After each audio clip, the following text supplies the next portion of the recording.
Hey guys, what's up? So, I just finished recording one video, but I decided I'm gonna do something different, like I said. So, this is just me playing through the game. I'm not gonna give my thoughts and opinions on anything. I'm just gonna sit here and play the game for a little bit. So if you guys enjoy this kind of content, leave a like down below, and of course, comment and tell me what you think. What kind of other games you guys would like to see me play.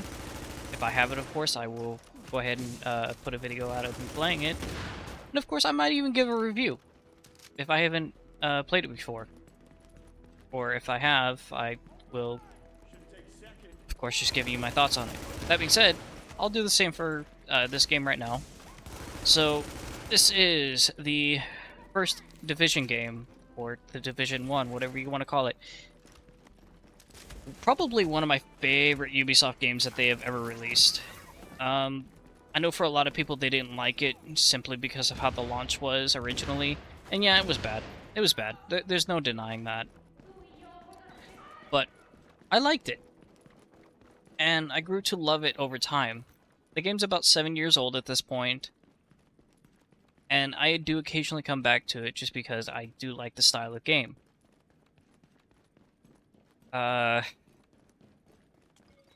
The Dark Zone. We'll just go and cover each part of the game, and I'll tell you what I think. The Dark Zone. Loved it for a time. Don't hate it now. I wish it was still, as good as it was before, but now it's just riddled with hackers, and it's just not fun anymore.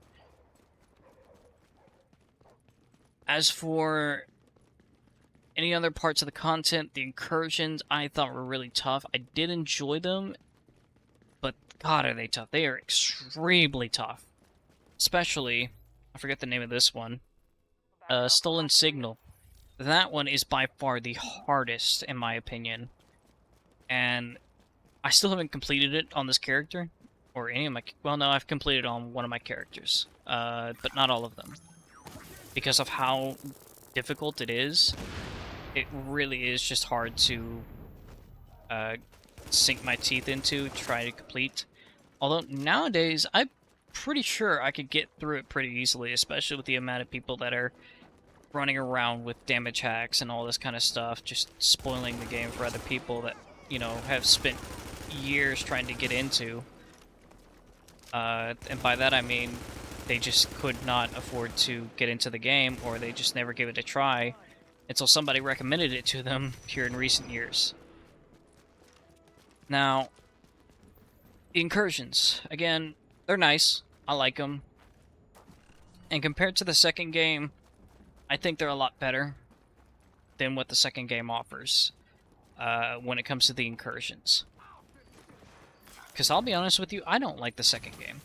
I don't think it's a bad game, I just think it's dull in comparison to the original. It's one of those cases where the original is superior to the sequel. That's what I think. I know some people will disagree with me, and that's totally fine. But the next thing I want to talk about is missions. I like the missions. They are memorable.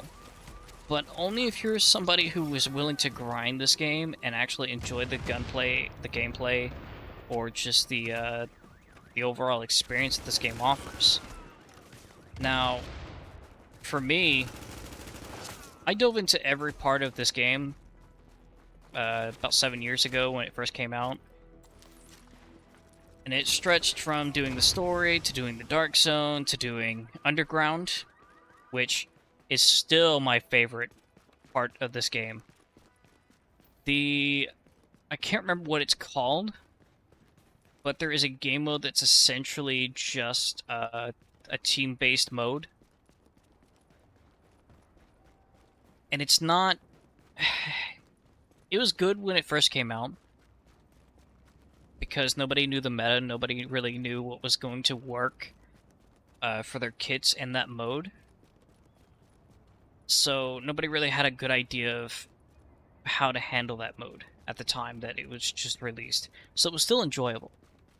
It's only when the metas, and this is for every game, in my opinion, but when it comes to metas typically break the balance of the game, and it makes it unenjoyable for me. So anytime there is a brief time, like for example the finals, before it came out, there was no meta. There was just people sinking their teeth into it and just kind of getting used to it. For me, I was enjoying it because there was hardly anybody running meta, meta loadouts.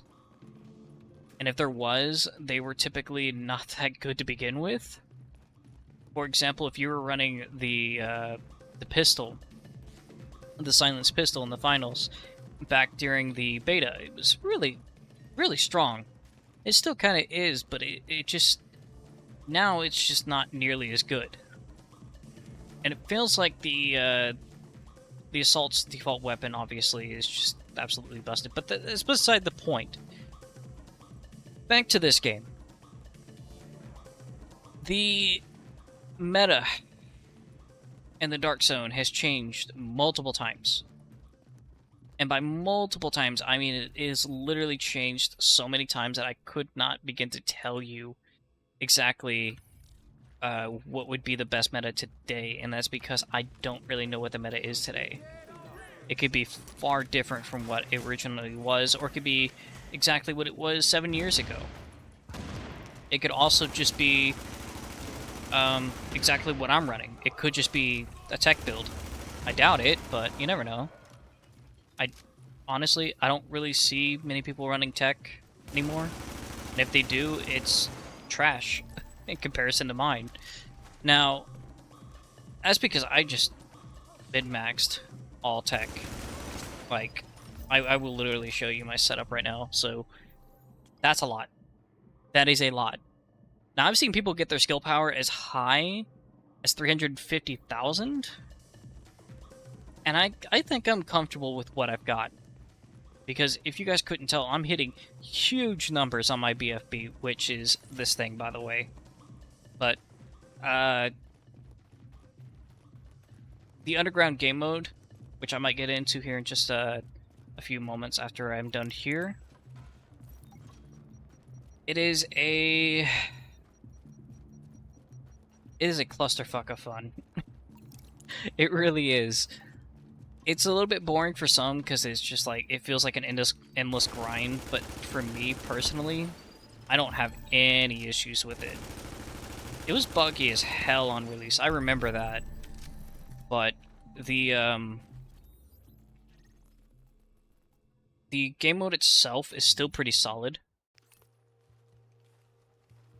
So, I'll show you what I mean once we get into the terminal.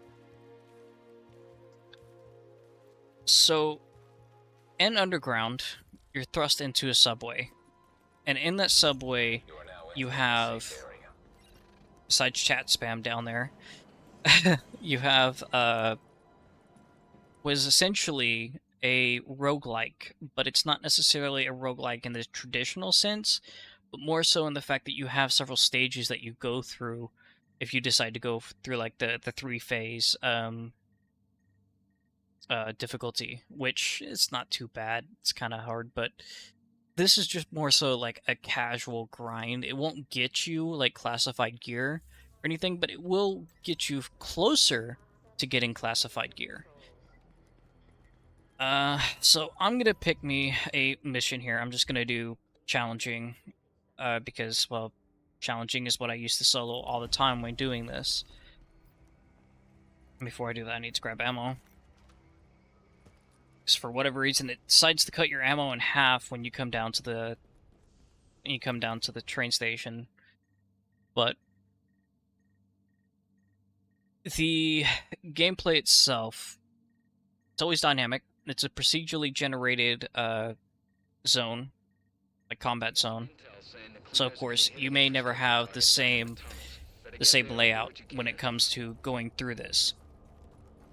For example, sometimes you may not even go through here. Sometimes you may go through, well, not in this starting area, but there's another one where it's like, it's longer, and you have an entrance on the right, and you have an entrance on the left. Sometimes you go in through the left. Sometimes you'll go in through the right. Most of the time, I go in through the right. But the let's go ahead and clear these guys out.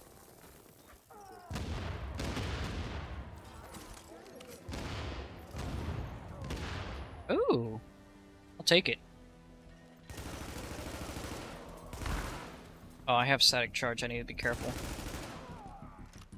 So, of course, in the top right, you can see underground XP going towards an underground cache. And I just realized what my objective was, which is destroying those.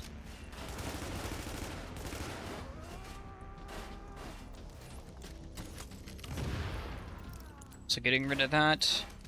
I think... Yeah, okay, we move on to the next zone. Or, well, we do this.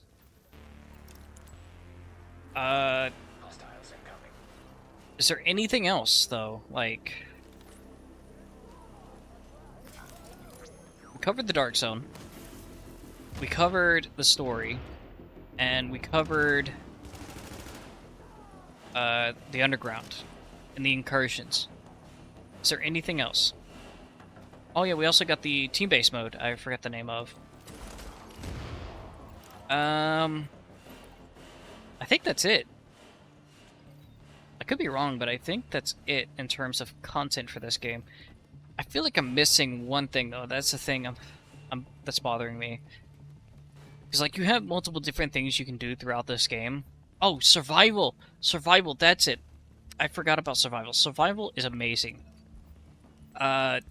It's essentially what people wanted this game to be when it was first announced. And while it's not exactly that... Oh god, where is the fire extinguisher? Well, it's not essentially what people were expecting it to be, and yeah, it did come out like 2 years after the game released. But when it came out, people were not necessarily in love with it. A lot of people were having issues with certain enemies being way too difficult to handle. As an example, the Hunters.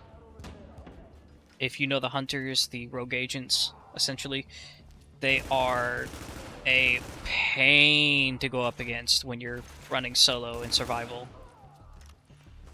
They're way easier in the second game, but considering the fact that you don't start off with any gear apart from your handgun, and you have to find food, water, and just other stuff to kind of level yourself up and then extract from the Dark Zone. While freezing, mind you, you also have to stay warm. Otherwise, you will, of course, have an issue with freezing to death, which you can do. If you're unable to contain your character, then you will die. That is the one part of the survival mode that I did enjoy quite a bit. Now, I believe that's it in terms of content, in terms of game modes. I could be wrong. Correct me if I am wrong down in the comments, but I don't think I am. But just because I don't think I am doesn't mean I necessarily... I'm not wrong. Ow, ow, ow. Okay, these guys actually hurt. Okay, Seeker. No. Okay, we dealt with that. So these kinds of videos, by the way, live commentary videos, or review videos, whatever you want to call this, aren't really common anymore. And probably for good reason, honestly. I haven't seen a live commentary video in years. But I mostly watch specific YouTubers for reviews. And it's not exactly small space anymore, sure. I know there's plenty of people out there that still make that kind of content where they just review a video, or they review a game, right? Sorry about that. Sorry about the facial expression. I didn't sound angry. But they'll make game reviews, and they'll give you straight up gameplay. For example, GameRanks. Probably, I would say, the most credible when it comes to giving you what you want for a game review. Another one that I would say, he's critical, but he's not gonna bash everybody. If you make a good game that he actually enjoys, he'll say so. But he's not afraid to be critical, and that's what I love about his content.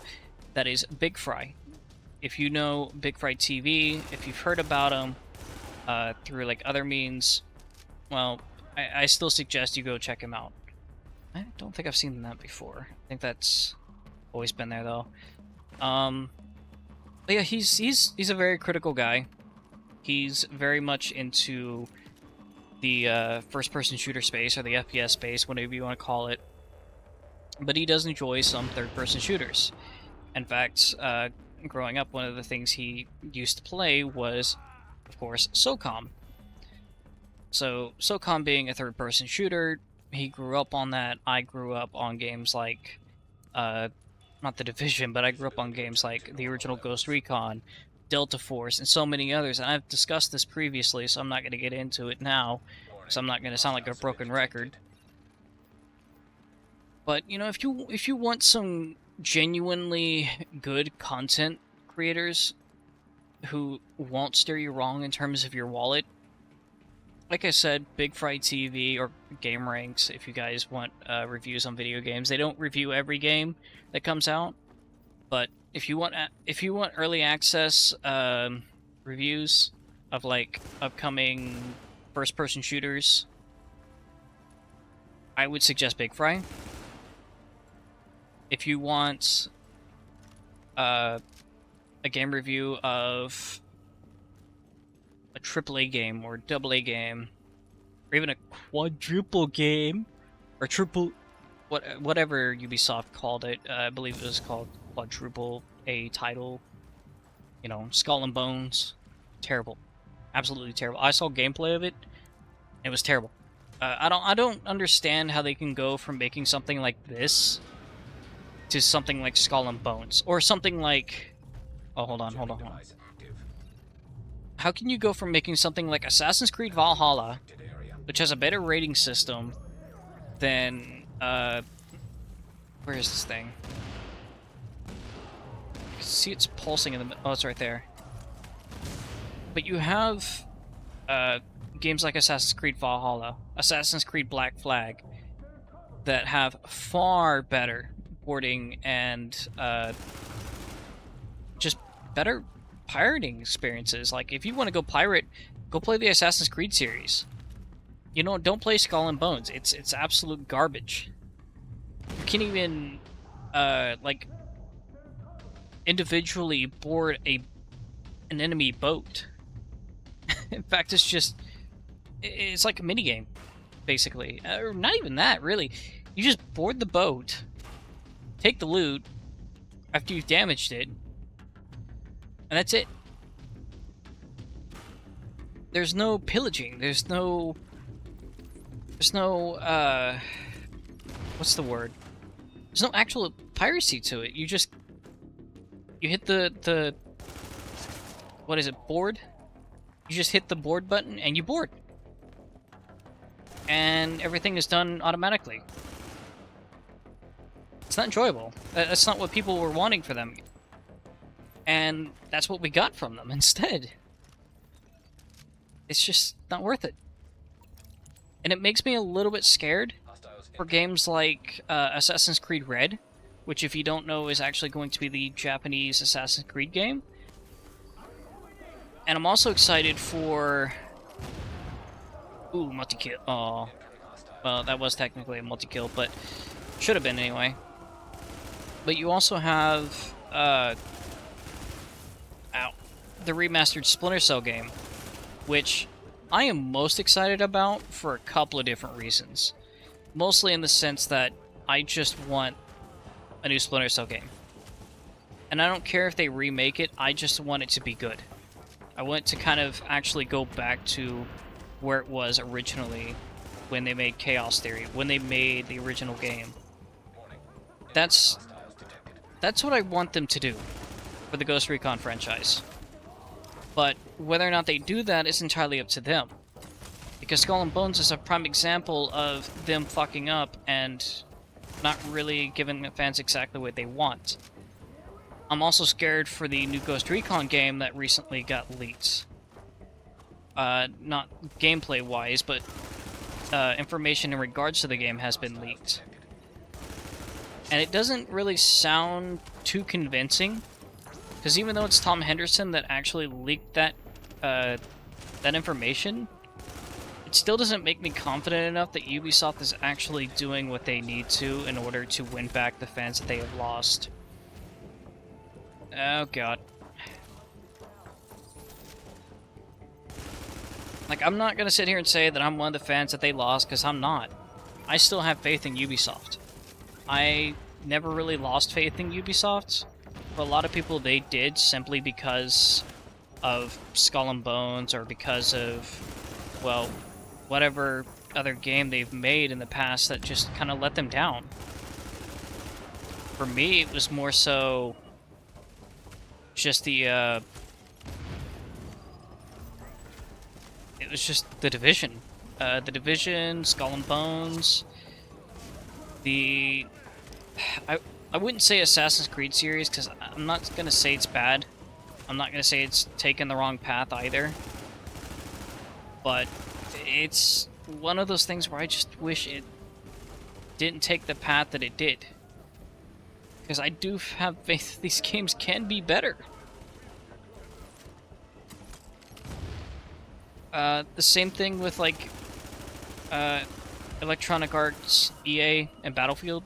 I heard recently, I don't know the details on this, but I've been seeing here recently that the news in regards to Battlefield have not been looking good.